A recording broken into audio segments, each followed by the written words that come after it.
During the time of the prophet Isaiah, the people of Israel, God's chosen people, were living in sin. They had forgotten all that God had done for them. They did not keep God's commandments, and instead prayed to false gods.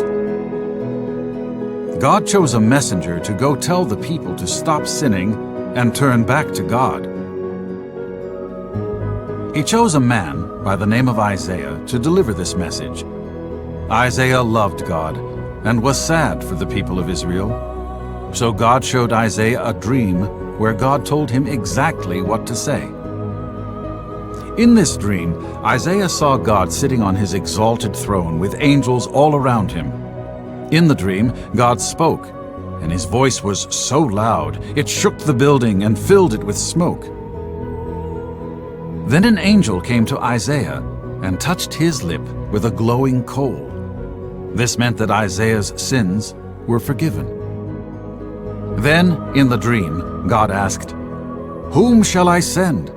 Who will go for me to tell the people of Israel my message?" "Here I am. Send me," Isaiah replied. "It is a difficult task," God responded. "The people won't listen, so I am going to punish them.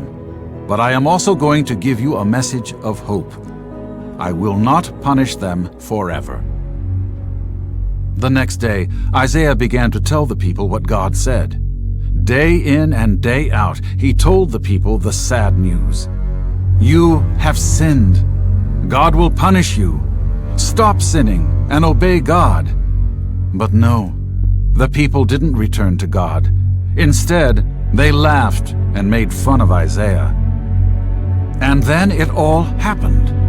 Isaiah told the truth, and the people of Israel did not listen.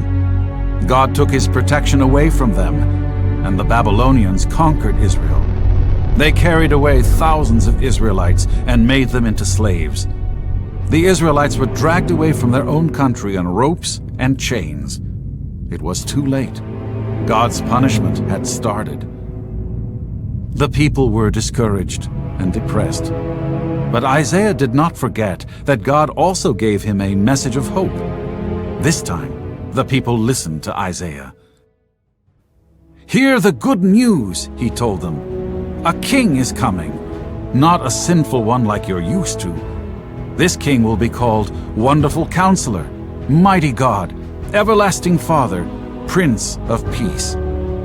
Of the increase of his government and of peace there will be no end, on the throne of David and over his kingdom, to establish it and to uphold it with justice and with righteousness from this time forth and forevermore."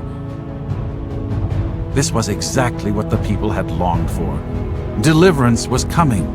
Someday, this king would break onto the scene and make everything right again. His name would be Jesus.